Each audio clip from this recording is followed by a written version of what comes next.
Hello, magandang umaga po. Napilitan lamang ako, imbis na matulog ako, mag-vlog ngayon dahil po sobrang alala ko para sa ating bayan. Mukhang galit na po si Tambaluslos, Martin Romualdez. Mukhang personal sa kanya yung impeachment na kasong ito. Lumalabas na po na talaga ang mga dagdag na ebidensya na walang ibang interesado sa impeachment ni Sara kundi si Tambaluslos. At ito na po ang ebidensya na talagang gusto niyang tumakbong presidente. Akalain mo, inamin niya na siya talaga pala na nag-utos na siya ngayon na magsampa ng motion for reconsideration sa desisyon ng Supreme Court. 13-0 ang boto na magsampa sila ng motion for reconsideration para ipabaliktad ang desisyon ng Supreme Court. So, may tunog pananakot ang kanyang pananalita. Ang pananakot niya kasi hawak niya yung mga congressmen.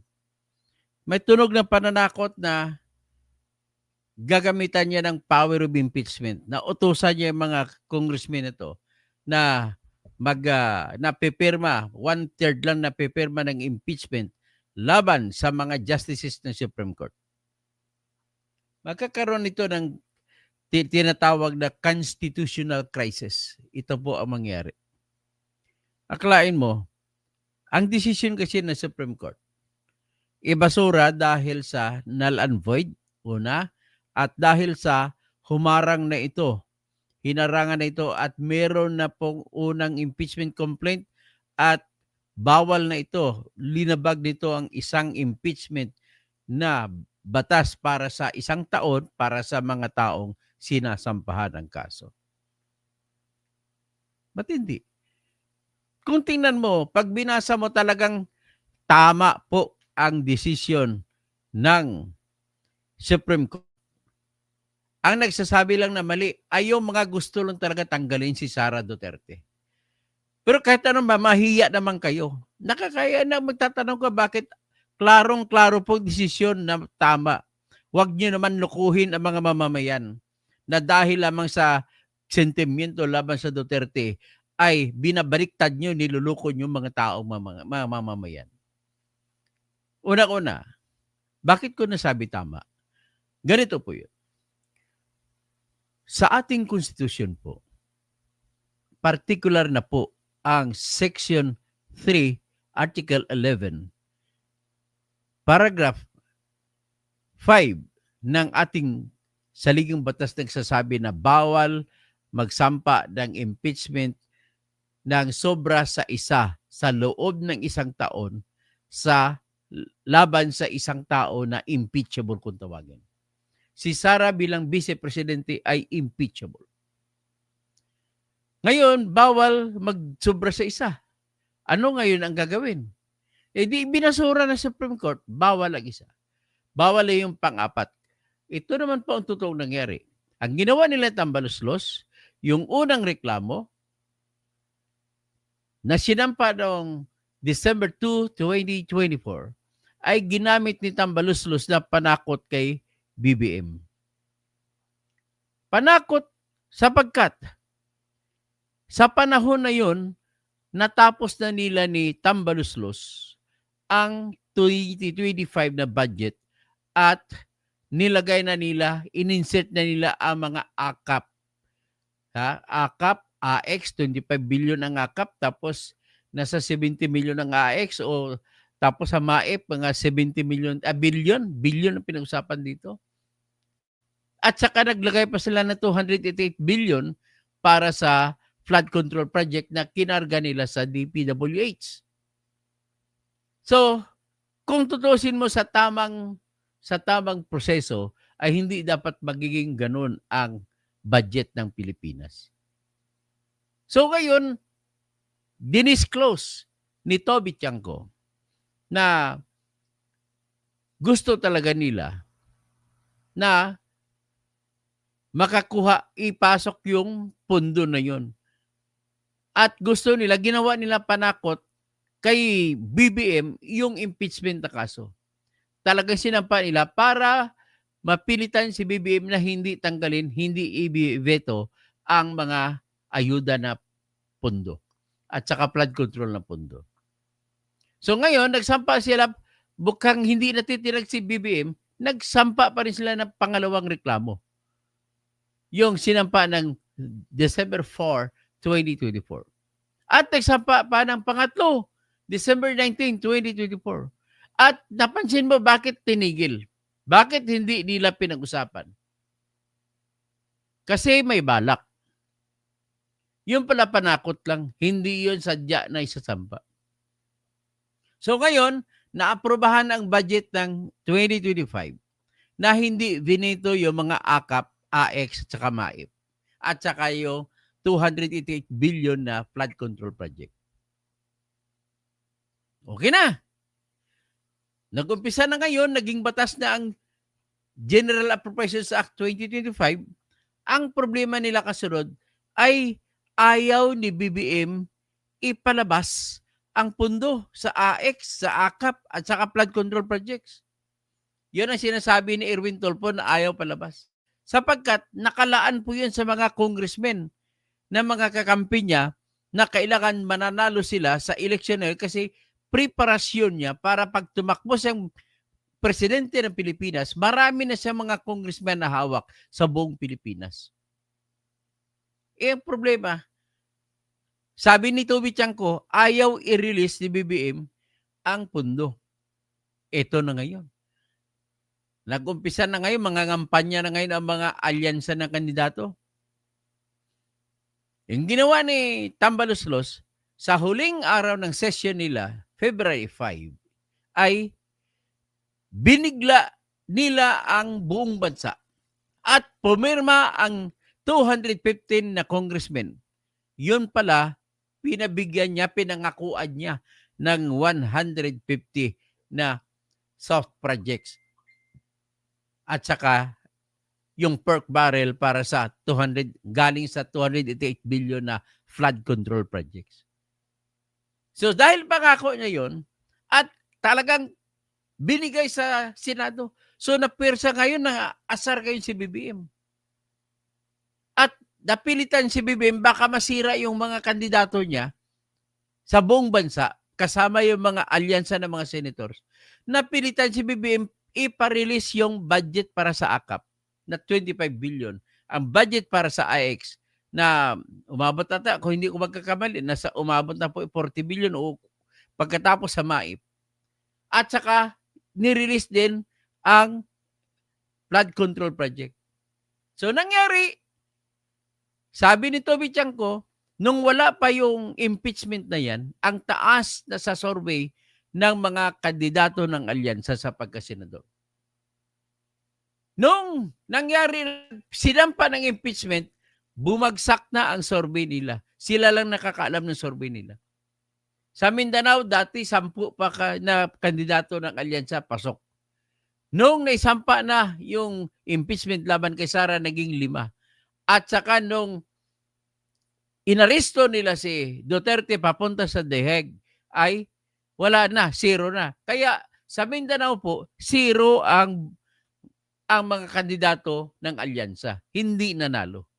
At ang nanalo doon, puro po mga PDP laban. At sa Cebu, puro mga PDP laban ang panalo. 0 mga kandidato ni Tambe. Kandidato ni BBM. Yan po nangyari. Kaya asar na asar at nagdesisyon na pala si Toby Chanko na huwag na kumampanya sa Mindanao, sayang lang ang effort. Kasi nagalit ng mga taga Mindanao sa ginawa nila kay Sara at saka kay Digong. So ngayon, ang nangyari, dinasampa. Umakyat na ngayon, napilitan na ngayon sila ngayon. Nung sinampa na si February 5, napilitan ito si Sara na magsampa noong February 8 ng kanilang petition for certiorari na kalabanin ngayon yung impeachment na reklamo na sinampa nila ni Tambe sa rason na iyon po ay inupuan nila kaya nilabag na po yung batas sa one impeachment rule. Hindi rin nagpahuli, actually nauna pa nga na magsampa ang mga abogado sa Mindanao. Sila na pinangungunahan nila Attorney Martin Dilgra, Attorney Israelito Torion, si Attorney James Reserva, Attorney Olga Reserva na anak niya, at marami pang iba ng taga Mindanao. So, hindi, in the meantime, tulog mo na yun. Hindi mo na, wala mo nang nangyari. Nagtuloy ang eleksyon at lumabas ang eleksyon na last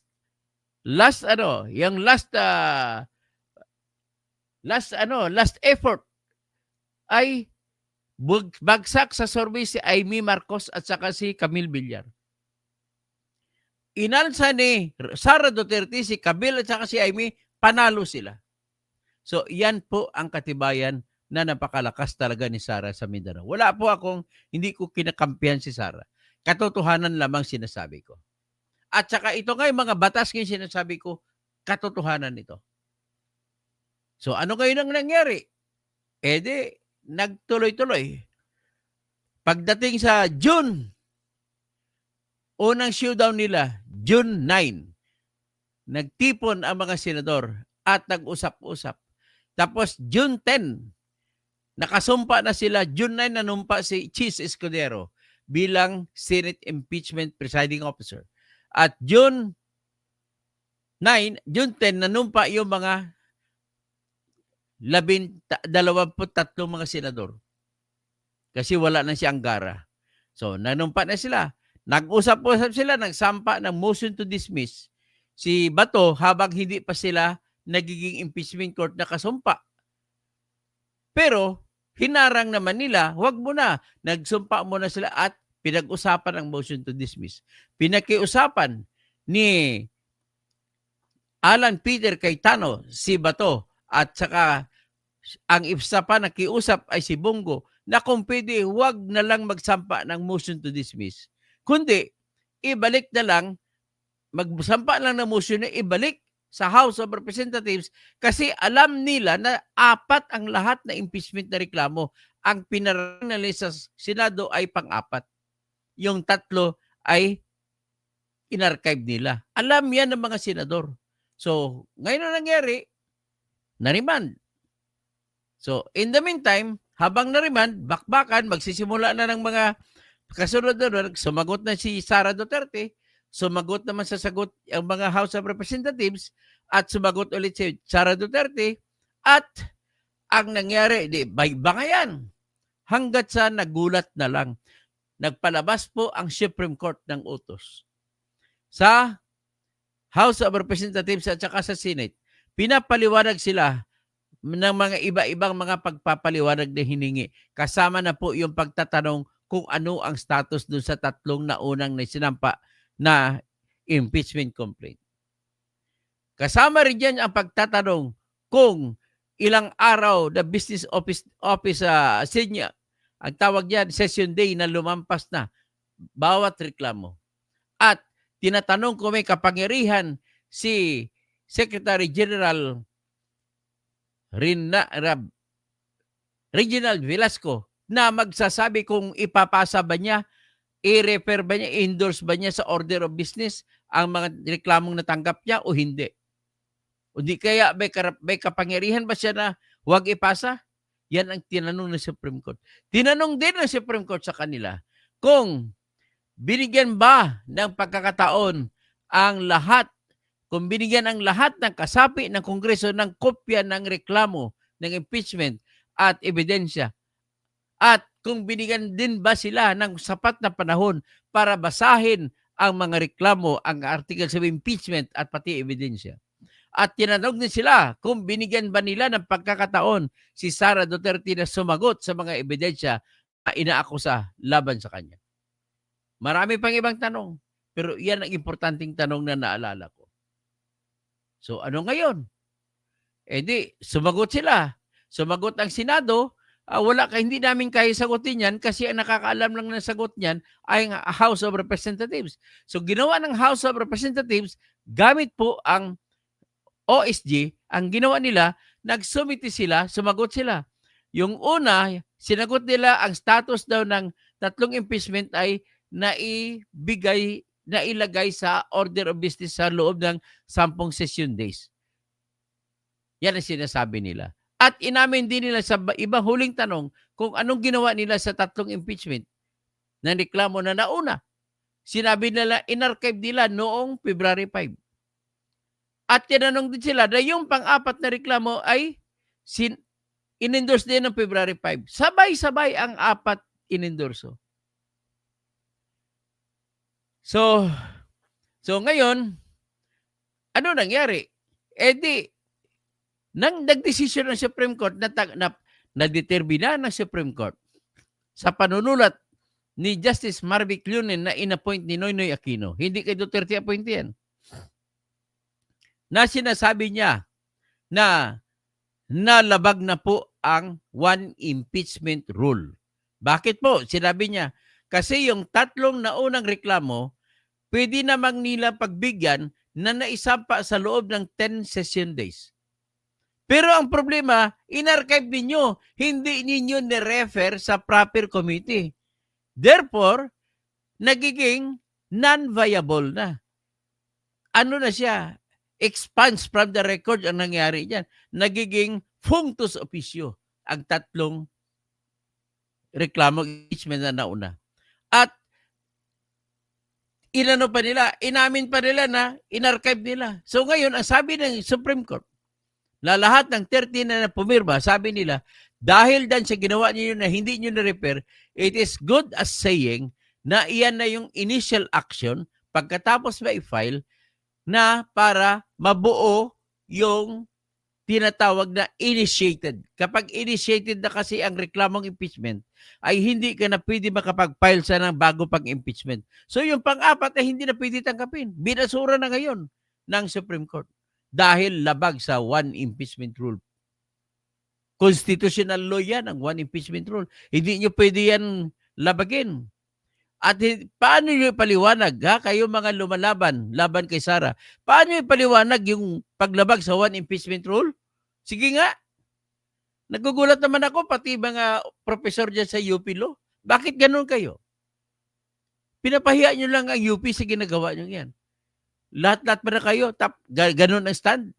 Pagkatapos, narinig ko si Atty. Mumu ba yun? Na in-interview ni Kwan, Umulo. In-interview ni Lian Buan. Ay, pasensya ka na, Panyero, ang sama ng mga sagot mo, mali-mali ka po. Para sabihin mo na mali ang desisyon ng Supreme Court. Ang nagdesisyon pa niyan, yung professor din sa UP dati, na si Marvic Lunen.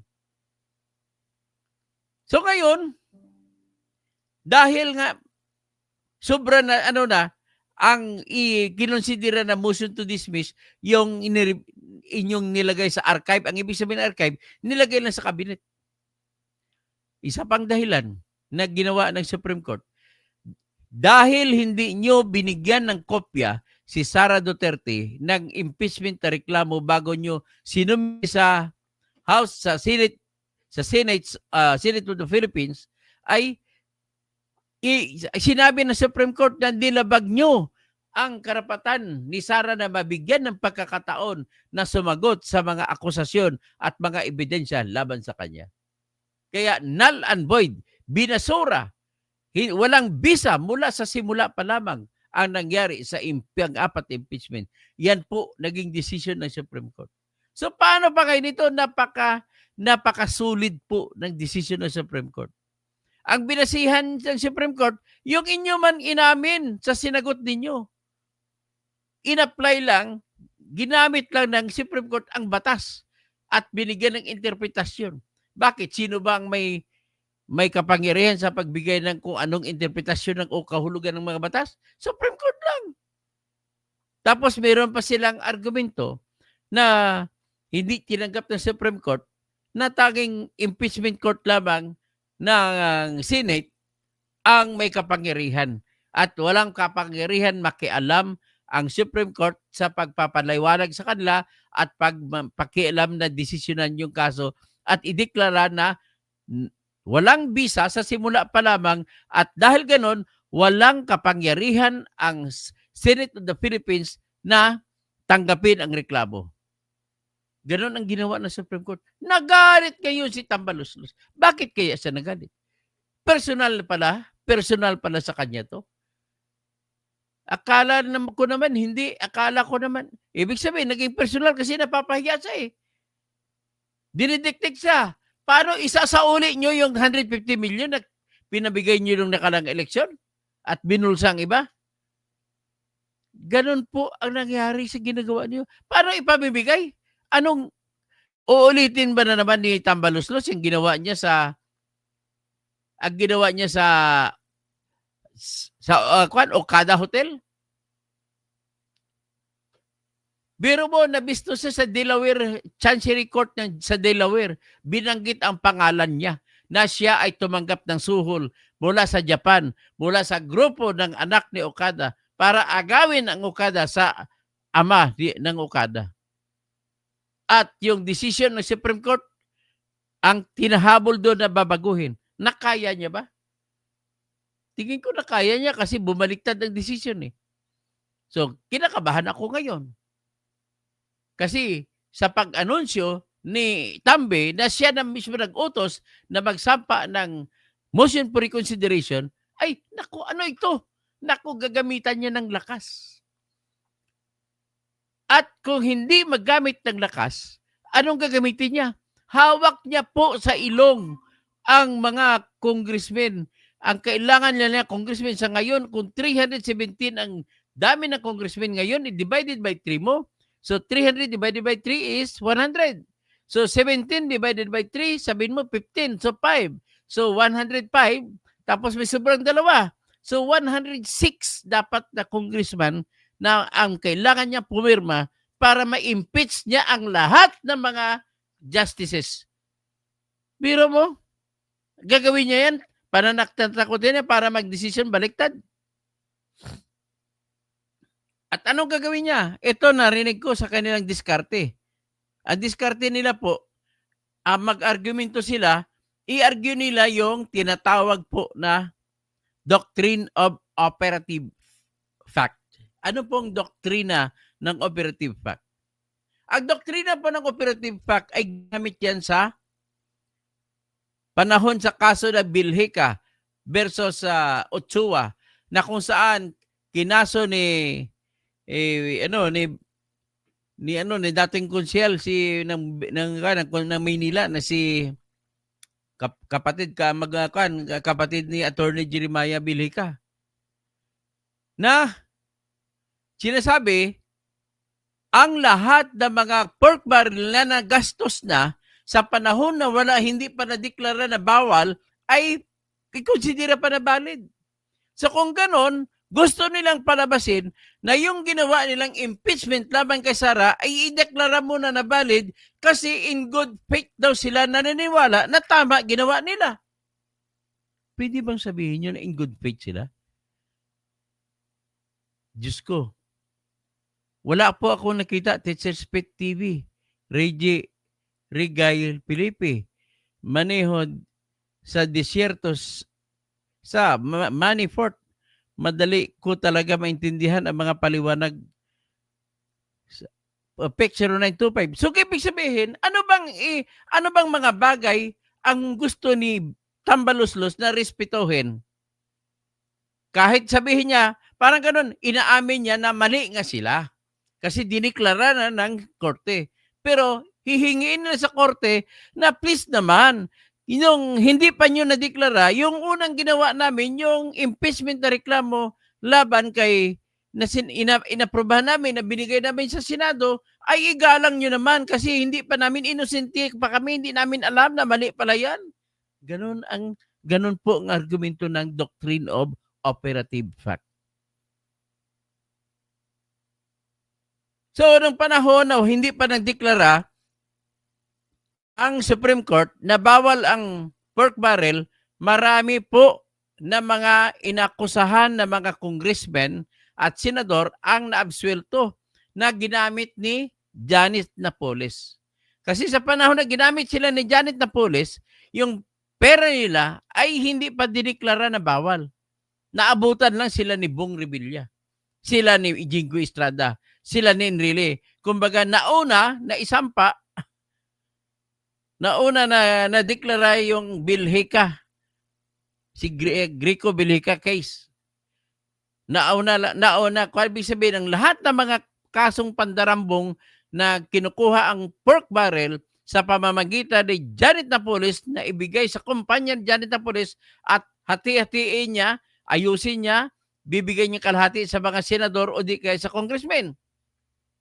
Yung mga yun, dineklara by operative fact na wala pang batas, wala pang decision ng Supreme Court. So ito ngayon, ang gusto nila gagawin, dahil wala pang decision sa Supreme Court at kami, in good faith kami, kasi mayroong ginawang pagnanakaw si Sara Duterte dahil sa kanyang na may ebidensya na may regres piatos at marami pang ibang 1,000 mahigit na mga resibo ng mga piking tao. So sa kanilang argumento, ganun ang gagawin nila. Mananaig ba yan? Alam mo, suntok sa buwan pero pwedeng mangyari. Pero matatag ang paningin ko, ang respeto ko sa Supreme Court. Matatag ang ko. Kaya ang gagawin ko po, kung sino man ang aatake sa Supreme Court, kahit na dinisbar ako, magsasampa ako ng kaso na pa-disbarment din dapat lahat sa mga abogado na tumitira sa Supreme Court sa ngayon. At na mga tumitira na hindi abogado, kagaya kay Congressman Percy Sindanya, ay kasuhan ko ng contempt sa Supreme Court. Pero mo tawagin mo Supreme Court na super cuddler, Supreme cuddler, hindi Supreme Court.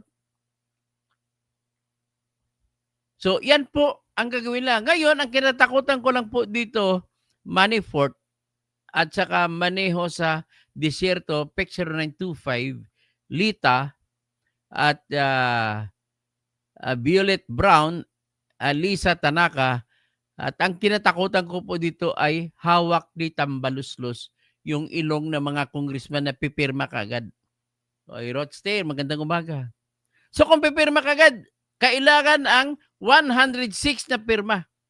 Kaya kasi ngayon nagmayabang sila, 291 na ng mga congressmen ang pumirma sa resolution na ibalik si Tambaluslos bilang Speaker ng House of Representatives. Yan po. So, pinagmamayabang niya yan. So, kung pinagmamayabang niya yan, baka matakot, ang kinatatakutan ko, baka matakot ang ating mga justices, sila ni Marvick Lunin. Pati si Raul Villanueva na ka-appoint pa lamang ni BBM sa kanya, ay bumoto na unconstitutional. Imagine, pati kakampi ni BBM, bumoto na unconstitutional. So, yan ang binabantay ko, mga kababayan, hinihiling ko sa inyo po, dasal, na pumalpak sana to. Ang kinatatakutan ko na nagpapakita ng maskulo, brusko, na siya na mismo nag-anunsyo na mag-motion for reconsideration. Alam mo, tanong mo sa lahat ng abogado, lahat ng mga doktor sa jurisprudence, sa sitwasyon na 0, 13-0 or 15-0, ang panalo ni Sara, sa lahat ng klaseng kaso na 0 ang kalaban, ay hindi po bumabaliktad ang Supreme Court. Yan po ay kasaysayan.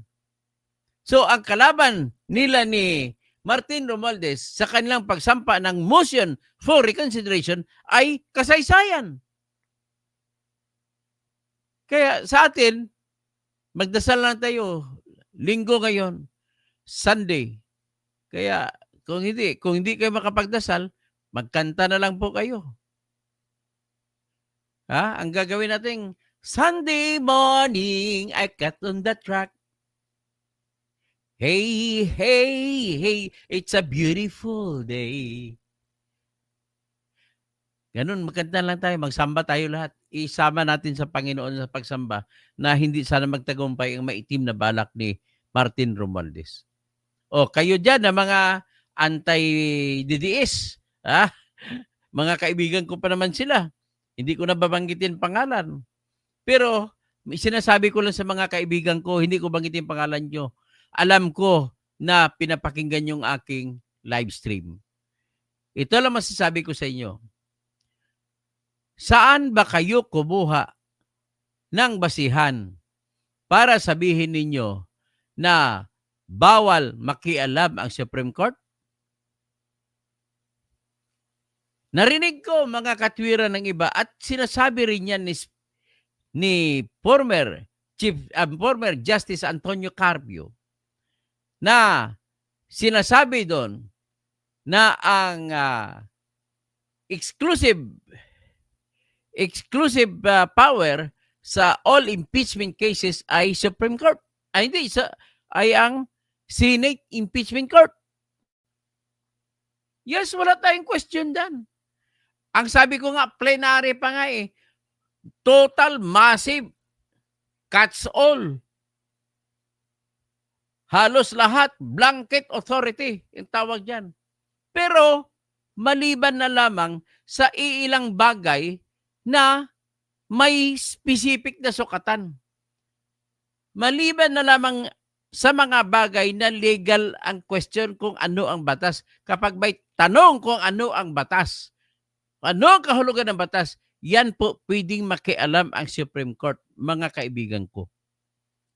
Mga kaibigan ko, tandaan nyo, huwag nyo man kalimutan na si Sara Duterte at saka mga Mindanao lawyers ay nagsampa po ng petition for certiorari. Tandaan nyo naman po, ano po ang tanong sa kanilang petition for certiorari? Simple lang po, hinihiling nila sa Supreme Court na iniutos specific sa ating konstitusyon na sa loob ng 10 session days ay dapat aksyonan ang nireklamong beripikadong impeachment na reklamo. Pero dito, bakit hindi nila inaksyonan? December 2 sinampa 2024. Inaksyonan February 5, lampas na po. Yung isa December 4, sinampa. Inaksyonan February 5, 2025. Lampas na po ng 10 session days. At ang pangatlo, sinampa ng December 19, 2024. Inaksyonan na noong February 5. So, lampas na 10 araw. Ngayon, sinabi ni Justice Lurin, pwedeng sabihin na pumasok sa 10 araw. Kasi ang kinonsidera nila na session day sa panunulat ni Justice Lurin ay yung session. Kasi may session number. May isang session na 3 araw binubuo at tinatawag na session day, isang session day lang. Ang December 2, isang session day pero isang araw. Ang December 3 and 4 ay isang session day lang tinukoy nila pero 2 araw yon. At December 3, 4, 5, 6, 7, 8, mayroon pang iba. So, kinonsidera na hanggat sinasabi lang na paloob po sa 10 session days. Pero kahit pa na pumaloob sa loob ng 10 session days, na sukatan ng ating konstitusyon, hindi ka siya nakalabag doon. Pwede natin sabihin hindi lumabag. So kung hindi lumabag doon, walang karapatan makialam ang Supreme Court. Kaya lang, yung kasunod na step, kasunod na hakbang, which is, sinasabi sa konstitusyon at kung may ilagay na sa agenda or order of business, kailangan mula nung araw na pagkalagay, 3 session days naman ay aksyonan at i-refer sa proper committee. Specific ang utos ng konstitusyon. Anong ginawa ninyo? Wala. Tahimik lang. Kasi kung ako naman, tanongin nyo, ang kabuuan, ang dami ng session days ay 19. Kasi binilang ko isa-isa, kada araw na may session, isa. At ganoon din po yung posisyon ni Justice o Supreme Court Justice Inting. Henry Paul Inting. Yan din ang kanyang posisyon na pag sinabi mo 1 session day, kada araw na may session, hindi valid na kung ang isang session ay 3 araw. Ang kanya, sabi niya, ang argumento niya, dahil ang konstitusyon ay para sa tao at dapat sundin ng tao, ay dapat naintindihan ng tao ang lahat na nakasulat sa konstitusyon. So, kung tao ang pakay ng ating konstitusyon, so paano bigyan ng kahulugan pag sinabi nating session day? Ano pagkaintindihan ng tao? Day, isang araw. Kaya ganun ang argumento niya. Besides, sinabi doon ni Justice Inting, kailangan natin pasimplihin ang pagbibigay ng kahulugan sa isang session day sapagkat nung ginawa ito noong 1988, 86, 87 ang Constitution ay ginawa ito panlaban sa diktadorya ni Marcos. At para kung magsampa ng impeachment laban sa kung anong opisyal, hindi na kayang diktahan kung sino man ang presidente, hindi niya pwede diktahan ang Speaker of the House, hoy, huwag mo muna patakbuhin. Ganun po ang pakay niyan. Kaya that explains na bakit may sukatan, specific na araw. Sa una, 10 session days. Pangalawa, 3 session days. At kung mai-refer na sa proper committee, nakautos din ang Constitution na sa loob ng 60 days ay aaksyonan at kung isampa kung meron, ilagbigay sa plenaryo, pagbuto-butuhan ng mga membro na pangkalahatan at kailangan lang ang boto ng 1/3 para iakyat ang complaint papunta sa Senado. So, ganun po yun ang nangyari dito, klaro-klaro na ngayon sa mata natin na mali talaga sila. So, ano pa ngayon ang sasabihin ninyo na mali ang Supreme Court ang mga Supreme Court Justices? Tama sila. Huwag na natin pag-usapan yung fourth tweet kasi hindi naman pinag-usapan sa Supreme Court ang fourth tweet. Ang isa sa pinag-usapan, sabi ng Supreme Court, bakit hindi nyo binigyan ng pagkakataon na mabasa man lamang ni Sara ang reklamo laban sa kanya at hindi nyo binigyan ng pagkakataon na makita niya naman ang mga ebidensya laban sa kanya? Sinabi ng Supreme Court, kahit sabihin mo na automatic pag mapirma ng 1/3 na dami ng congressman ay nakautos pa rin sa konstitusyon na walang sinuman ang tanggalan ng karapatan, tanggalan ng kalayaan, tanggalan ng kayamanan, tanggalan ng buhay kung hindi bibigyan ng pagkakataon sa ilalim ng batas. Dapat kahit man lang sampalin mo si Sara, bigyan mo, tingnan mo to, sagutin mo to. Kaya ibig sabihin ng Supreme Court, while we are not preventing you from exercising your right, Congress, for 1/3 of your men or members of House of Representatives to sign, to endorse the impeachment complaint to the Senate, pero merong utos sa Section 1, Article 3 ng Constitution na hindi natin pwedeng labagin. At ang utos ay, no person shall be deprived of life, liberty, or property without due process of law, nor any person shall be denied the equal protection of the law. Ganun po yun. Kung sa Tagalog pa, walang sinuman ang mapagkaitan ng karapatan, kalayaan, kayamanan, at pag sinabi mo kayamanan, kasama ng sweldo ni Sara bilang vice-presidente. Pag sinabi mong buhay, kasama niya ang kanyang karangalan na mawawala. Kaya dapat bigyan din siya ng pagkakataon na sagutin ang mga inaakusahan laban sa kanya. Hindi nyo ginawa, dinirektahan nyo sa Supreme Court.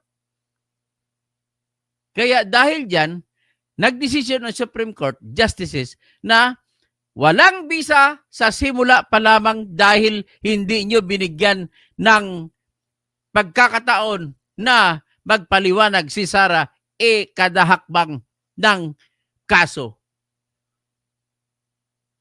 So ngayon, with that, hindi pa maklaro na tama ang Supreme Court Justices. Tapos sasabihin ninyo ni Tambi, mali. Sabihin nila sabihin ni Antonio Carpio na mali. Hindi walang karapatan makialam ang Supreme Court. Ulitin ko, yung mga bagay na niraise ko ay bagay na may sukatan. Pagsukatan, malalaman mo kung inabuso o hindi. Yung mga bagay naman na walang sukatan, ang tawag dyan ay political question. Na tanging tao labang sa kanilang kapangyarihan bilang soberenya sa Pilipinas, bilang Sa kamay nila nagsimula ang lahat ng klaseng kapangyarihan, kapangyarihan sa paghusga, kapangyarihan sa pagsagawa ng batas at kapangyarihan sa pagpatupad ng batas. Yan ay tao. Sabi nga sa Section 1, Article 2 ng ating Constitution, sabi na, the Philippines is a republican and democratic state. Sovereignty resides in the people and all government authority emanates from these people. Ganun po yun ang paliwanag dyan. Ginagalang ba ninyo ang tao? Ang tao po ang gumawa ng konstitusyon. Makikita niyo sa preamble, we, the sovereign Filipino people, imploring the aid of the divine providence, and to secure to ourselves and the posterity the blessings of democracy, sa dulo, do ordain and uphold this Constitution. Ganon po, yun ang sinasabi dyan. So, kung ganon, bakit ibig sabihin po, yung mga tanong, kagaya ng buto-butuhan, political question yan. Kagaya ng forthwith, hindi malabo ang forthwith, pero pwedeng desisyonan ng Supreme Court, ano ba talaga ibig sabihin ng forthwith? Pero ang tanong, ito pa, may utos pa pala Supreme Court na hindi mababali ito. Inutos din Supreme Court, higit sa lahat, sa due process, kailangan siguraduhin ng House of Representatives na ang ebidensya ay prima facie evidence ang level, ang taas ng antas. Ang tanong, ano bang prima facie level? Yan yung pong tinatawag na clear and convincing ang ebidensya na guilty ang si Sara. So, paano mo sasabihin na guilty si Sara sa pagbubulsa ng confidential fund kung ang ebidensya mo ay mga resibo lamang na may regispetos? Sige nga. Kung ang ebidensya mo may regispetos, ang ibig sabihin yun, kay may regispetos na punta. Hindi pa nga pinatawag si may regispetos para pagpakita, para malaman natin kung saan ang pera. Wala kayong pinakitang ebidensya na yun. Ang kasunod na yun, bago mag-regispetos, kasi ang mga resibo binigay po ng dalawang intelligence officers na si Colonel Raymond Lachica at saka si Colonel Dennis Nolasco. Dapat sila tinanong kung sino ang totoong tao, pangalan ng toong tao na yun na may regispetos na binigyan ng impormasyon at magbigay ng general idea na para saan ang binigay kay may regispetos. Hindi niyo pinatawag eh. So, ibig sabihin po, hanggang doon lamang ang ebidensya natin na napunta kay Merigis Piatos. So, ibig sabihin, ano ibig sabihin? Meron bang prima facie evidence o clear and convincing evidence na yung perang binigay kay Merigis Piatos ay napunta sa bulsa ni Sara? Wala. So, ibig sabihin, marami ang pwedeng mangyari. Ang ibig sabihin kung napunta sa Merigis Piatos. Unfair nga kay Sara yan, tinawag siya na Injay Lustay. Wala namang ebidensya tayo na binulsa nga ni Sara. Ang isa lang padagdag ebidensya nyo, inaubos siya sa 11 days lamang eh. My God, yung amount kung paano maubos, mandali lang po pagdating ng intelligence operation at ng confidential operation. Bigyan ko kayo ng dalawang halimbawa. Bakit? Unang tanong ko sa inyo, bakit nalaman ni Noynoy Aquino sa panahon niya kung saan nagtatago si Marwan, yung number 1 bomber sa Asia? Bakit? Sapagkat po may pera sila pambigay sa kasama mismo ni Marwan. Sa tingin mo ba papayag yun ng 10 milyon lang? Buhay yung katapat, buhay ng taong yon at buhay ng pamilya niya nakataya kapag itinuro niya kung saan si Marwan. Hindi bababa sa 50 million yun, binigay ron. Ganon po kalaki ang project ng intelligence information. Alam niyo ba kung paano natagpuan ng mga CIA ng mga babae? 2 babae na CIA naka-assign, natagpuan na kung saan si Bin Laden. Alam niyo ba kung paano natagpuan? Natagpuan nila si Bin Laden na nandun sa katabi lamang ng Pakistan Military Academy nakatira. Dahil binigyan nila ng isang brand new na Ferrari ang taong may hawak ng telephone number. Yung telephone number na yun, tinrace na ng mga CIA. nakita na ngayon kung saan si Bin Laden. 10 taon na paghahanap kay Bin Laden.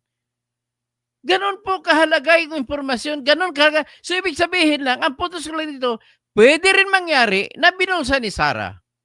Pero, ang problema, pwede rin mangyari na napunta lang doon sa kay Mary Gispiatos sa mga tao na gumagamit ng pangalan na Mary Gispiatos. At bakit hindi nyo inimbestigahan yung 2 investigation officers na intelligence officers na si Colonel Nolasco at saka si Colonel Lachica? Ganun lamang po ang aking masabi niya. Ibig sabihin, siguro, maintindihan nyo lang ibig ko sabihin, hindi po ako kumakampi kay Sarah. Sinasabi ko lamang na wala pa tayong tinatawag na prima facie evidence para sabihin na nagkasala nga si Sarah. At sinasabi ng Supreme Court na tanging sukatan lamang prima facie evidence or clear and convincing evidence ang pwede magbigay ng katwiran para isampa ang impeachment na reklamo laban sa kanya. Yung problema, hindi. Ang confidential fund lang, hindi na eh. May isa pang sinabi ang Supreme Court Justices. Hindi niya pwede ikaso kay Sarah o kahit sino mang tao ang mga nagawang bagay kung walang kinalaman ito sa kanyang opisina bilang Vice President. At lalo na yung mga nangyari sa panahon na hindi pa sa Vice President ay hindi niya pwedeng ikarga kaso laban sa kanya. Ano yun? Kinargahan nyo ng kaso ng mga confidential fund sa Davao City na mayor pa siya? Hindi pwedeng isama yun, kaya kasuhan na sa ombudsman. Ano pa?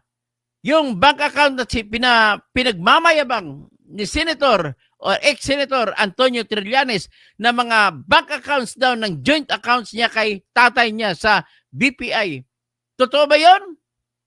Hindi ko na itatanong kung totoo o hindi. What is important is, hindi pa siya vice presidente, ay ando na yon. So, hindi mo pwedeng isama yan sa impeachment.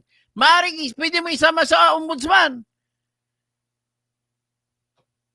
Sana naintindihan niyo ako. Kaya, tutukoyin ko ng isa, si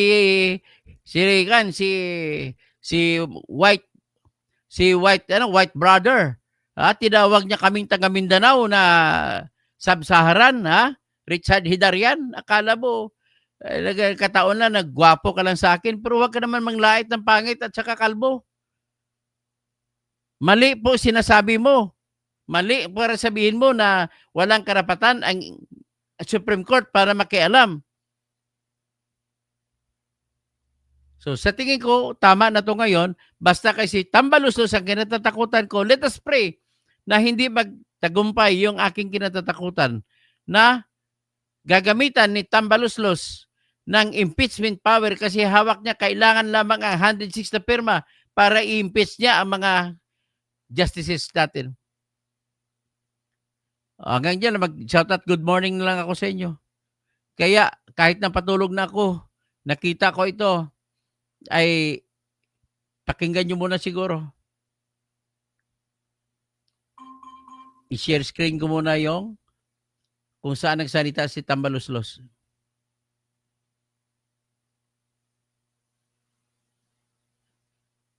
But it's a unanimous decision, sir, Mr. Speaker. Well, we hope that there could be probably some refinements on the decision. Mm-hmm. There's an interesting post by Justice Escuna. I mean, retired Justice Escuna. I haven't read it. You might want to look into it because it's very interesting. You're saying they're rewriting the rules. Well, yes, I think they're modifying the Gutierrez and the Francisco rulings, which we actually were adhering to in the process. But nonetheless, we'll reserve that for the MR. If I may, one last, still on the same topic, are you looking at the possibility, of course they said any new complaint will be filed February 6th next year. Are you looking at the possibility of another complaint? That's still too far ahead. We'll cross that bridge when we get there. Thank you, sir. So, yan Yes, sir. So, yan si Tambaluslos. So, idasal na lang natin na hindi mangyari yung i-impeach niya mga natin justices. Ay, bilib nga ako sa kanila sa totoo lang. Bilib ako sa tayo nila, biro pati yung huling inappoint ni BBM. Bumuto pa kontra sa interest ni Tambaluslos. Okay, sino pang iba? Lisa Tanaka, sino pa? Sa baba.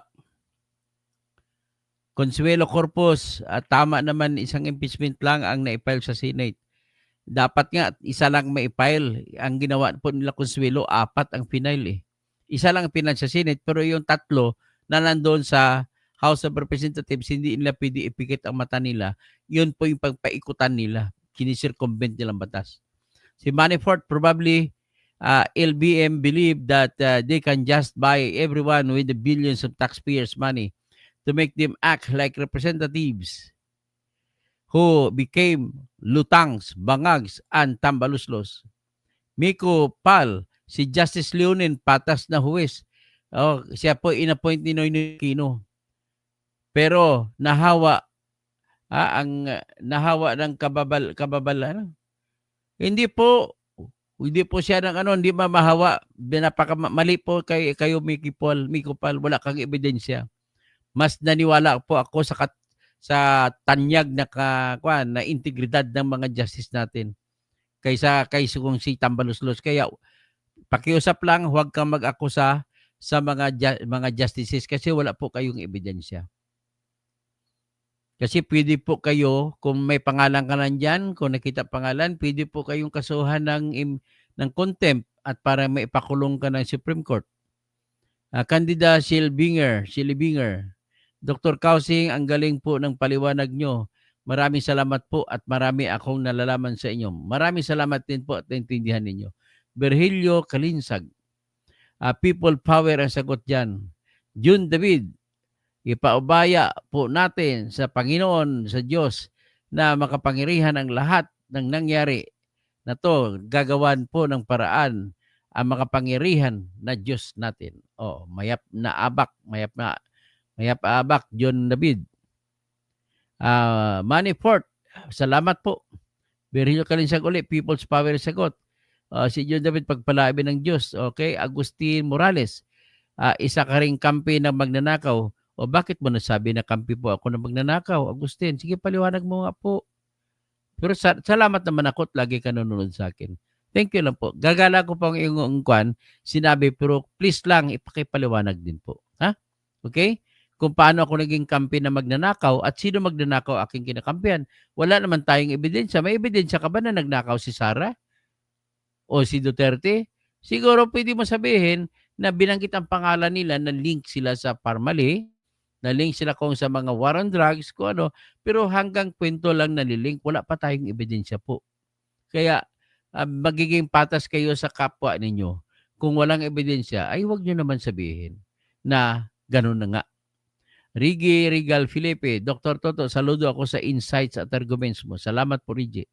Maneho sa disyerto sa bawas na ng isang buto, boss, kasi si Prasco tumiwalag na. Ganon. Si Jock Prasco. So, Cheris, watching from Las Vegas. Consuelo Corpus. Mas malinis ang Congress kaysa Senado. Hindi mas mamura. Mas ano pa ang Congress? Ang House, mas marumi. Biro mo, tag 150 million, Consuelo Corpus, 150 million binigay kada pirma. Sino sabihin mo mas malinis kaysa Senado?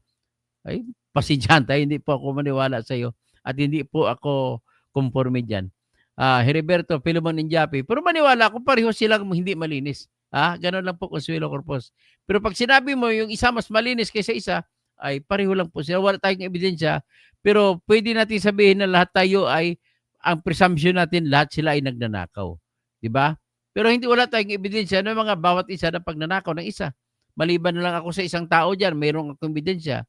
Hindi ko lang babanggitin muna. Pwede ko lang banggitin. Si Dinan Hernandez ng 2nd District ng South Cotabato. May mga ebidensya ako dyan.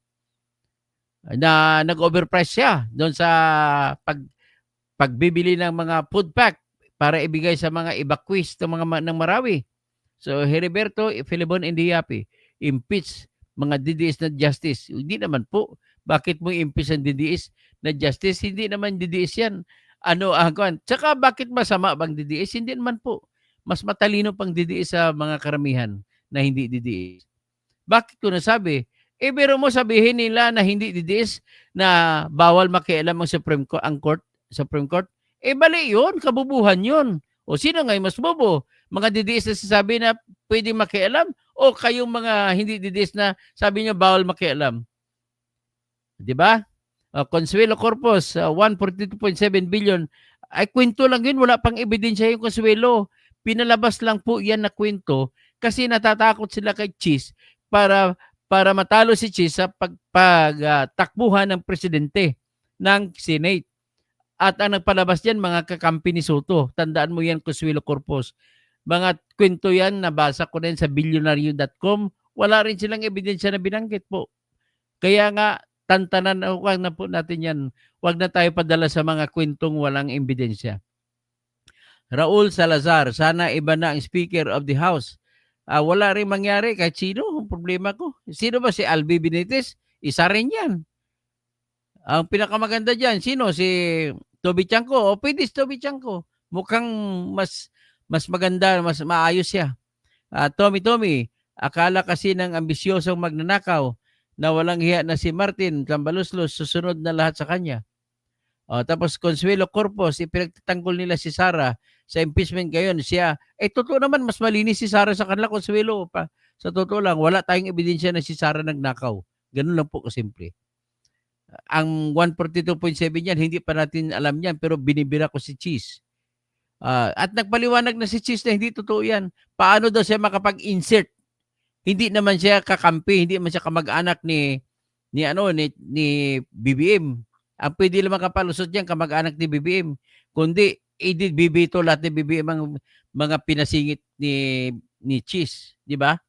Raul Salazar, yung 215 na pumirma, attorney, nabasa ba nyo talaga yon? Meron bang affidavit? Marami na po ako nakita. Ang pang-ebidensya ko lang po yung mga salita nila sa publiko at nakapost pa sa Facebook at nagpapaliwanag sila kung bakit.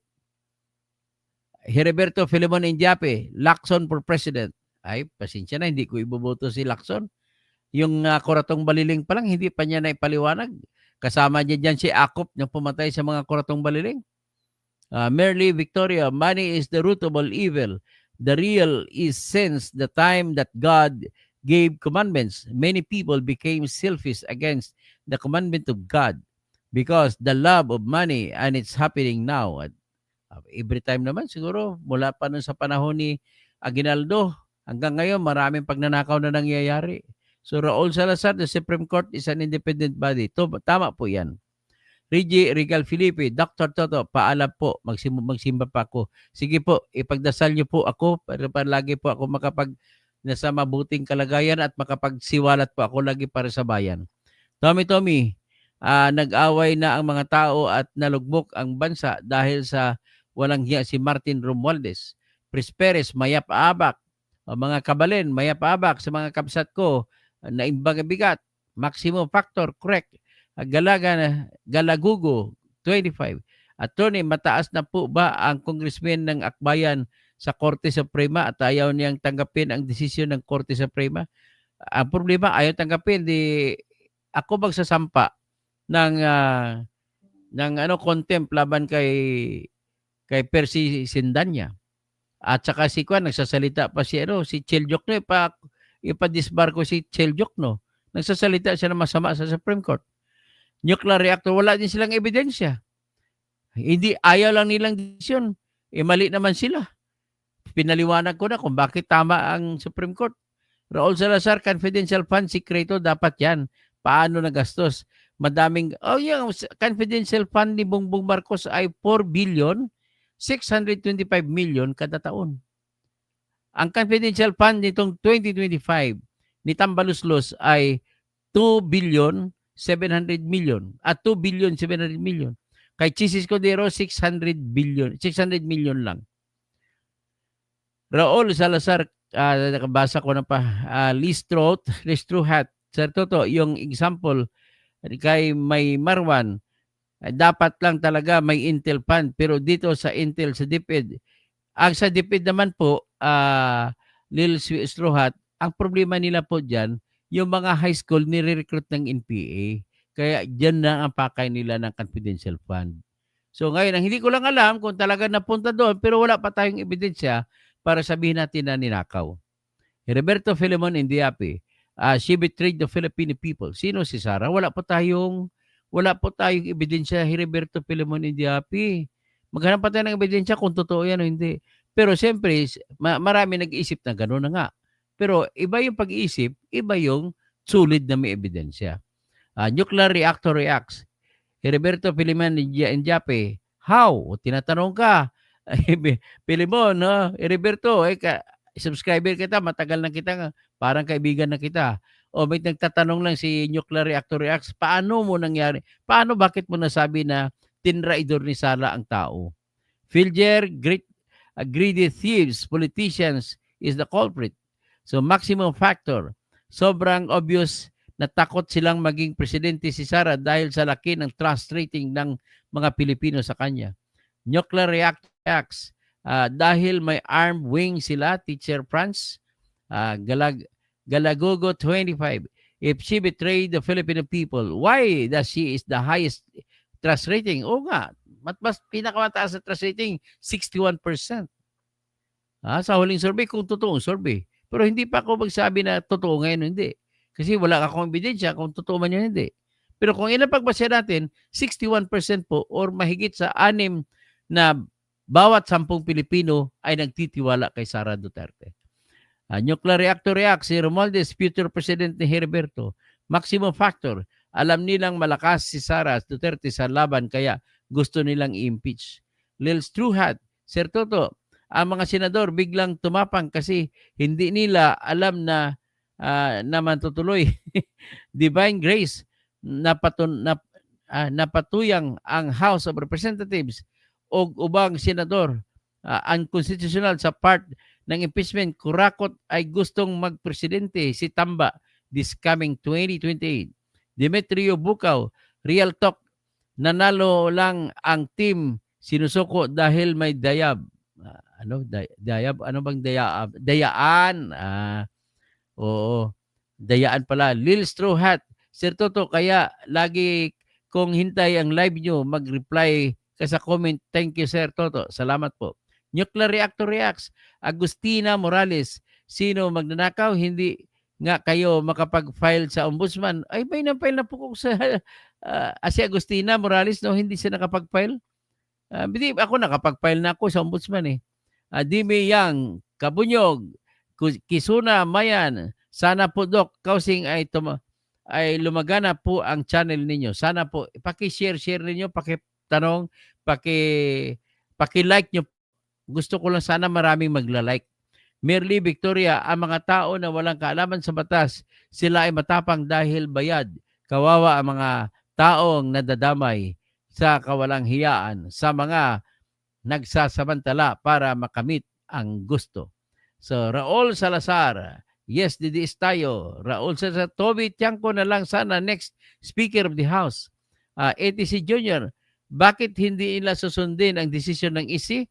Pag hindi nila sila pabor sa kanila, i-impeach ka agad nila. Rolly Asanhon, correct attorney. Tapos si Heriberto Filemon Indiapi, Lacson for President. Pasensya ka na, Heriberto, hindi po ako sold kay Panfilo Lacson. Alam ko, hindi nyo lang alam, subscriber ko po si Ping Lacson. Lagi siya nakikinig sa akin. Nakikinig ka ngayon sa akin, sir, kung gumising ka man, please lang, gawan mo ng paraan na matanggal ang stigma ng kuratong baliling sa sarili mo. Nung tumakbo na ng presidente ng mga nakaraan, hindi yung nakaraan, yung iba pa, binoto kita for president. Nuclear Reactor Reacts, 2 natalo ni Lacson. Ay, yung unang takbo niya, binoto ko siya for president. Mag-senator na lang siya forever. Dennis Barona, manaog ang katotohanan. Manaig, no? Dapat i-impeach si Sara. Bunch of evidence naman. Wala pang ebidensya eh. Wala pang pinakitang ebidensya man, Sir Dennis. I'm Bernadette, intellectual dishonest ang mga against sa decision ng ICI. Tama. They're just trying to project that we're talking about is true and correct ones. But the truth is, what they're talking about is only to mislead the people in order for the people to follow their vicious ideas that are meant to prop up their own interest. Raul Salazar, dapat open ang kaso ni Bobby Dacer o para mawala yan si Lacson.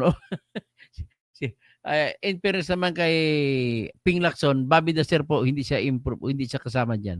May alam akong tao, hindi ko lang babanggitin kung sino ang involved sa pagpapatay kay Bobby Dacer. Okay? Okay, magandang umaga po sa lahat.